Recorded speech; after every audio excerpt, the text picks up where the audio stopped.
Now let's see what is agricultural income and the test used for determining the agricultural income.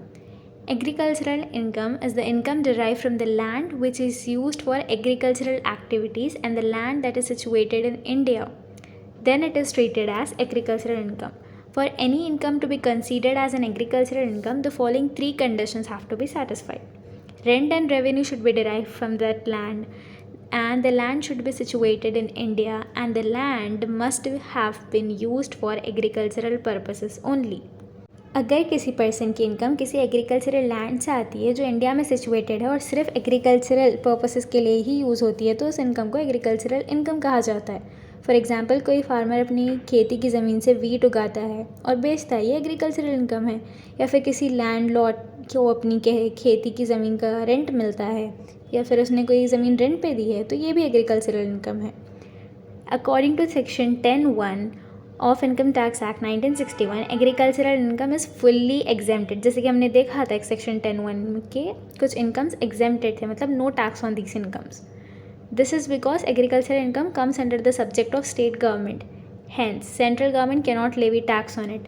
और section 2(1) discuss about agricultural income. Now let's call it test, features, characteristics of agricultural income.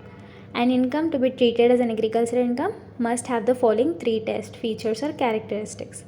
First is the land should be situated within the boundaries of India. One of the conditions for agricultural income is that agricultural land should be situated within the boundaries of India. That means India में situated होनी चाहिए वो land. And any revenue derived from the agricultural land of foreign country cannot be treated as agricultural income. And the income should be derived from agricultural land situated only in India. Simply means वो ज़मीन India के अंदर होनी चाहिए तभी उसको agricultural income में consider किया जाएगा. Second is income directly derived from the land. The second condition क्या है? The income should be directly derive from the land, like rent receive from the tenant of the land, rent receive through lease और sub lease of land, sales from agricultural produce, और फिर cash और kind receive through renewal of agreement relating to the agricultural land. Only direct income will be treated as agricultural income, like whereas indirect income does not comes under the subject of agricultural income. Some of the examples of indirect incomes are dividend received from agricultural based company or salary of farm manager etc.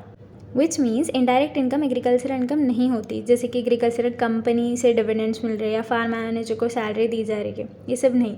जैसे कि ज़मीन का rent या lease amount मिला या फिर crops बेचने की इनकम, फ्रूट, वेजिटेबल, ग्रेन्स, ये सब बिकने पर जो इनकम मिलती है ये सब एग्रीकल्चरल इनकम में आएगी. लेकिन इनडायरेक्टली जो भी इनकम एग्रीकल्चरल इनकम बताई जा रही है वो सब नहीं आएगी एग्रीकल्चरल इनकम एज टैक्स में. Third condition is land should be use only for agricultural operations. The agricultural land should be used only for agricultural operation. These operations include plugging, sowing, harvesting, irrigating, weeding, spraying pesticides, seeding, watering, plantation, cultivation etc. इसका मतलब ये है agricultural land सिर्फ agricultural operations के लिए ही use होनी चाहिए. ज़मीन पर सिर्फ फार्मिंग रिलेटेड काम होने चाहिए, जैसे कि हल चलाना, बीज बोना, फसल काटना, पानी देना, खेती करना, ये सब. नॉन एग्रीकल्चरल एक्टिविटीज़ जैसे लैंड बेचना, फॉरेस्ट रेवेन्यू लेना, स्टैंडिंग क्रॉप्स परचेज करना, इनको एग्रीकल्चरल इनकम नहीं माना जाता. Like we can see in this mind map, there are different types of agricultural income like rent from agricultural land, income from agricultural process, income from cultivation, income from sapling or seedlings, sale of produce, या फिर income from houses used for agricultural purposes. अगर income directly land से जुड़ी हुई है, agricultural purpose के लिए use हो रही है तो वो एग्रीकल्चरल इनकम है. और एग्रीकल्चरल इनकम टैक्स फ्री होती है under section 10(1) of income tax act 1961. So that is it for today. Alhamdulillah, today we have completed our first chapter. From my point of view, these are some of the most important topics in first chapter and this should be a priority. As this is an exam oriented series, so I'll be covering only the exam oriented topics and the most important topics from all chapters. So today we have completed our first chapter. If you found this explanation helpful and easy to understand, don't forget to like, share and subscribe to my channel. And if you have any doubts, feel free to comment down below.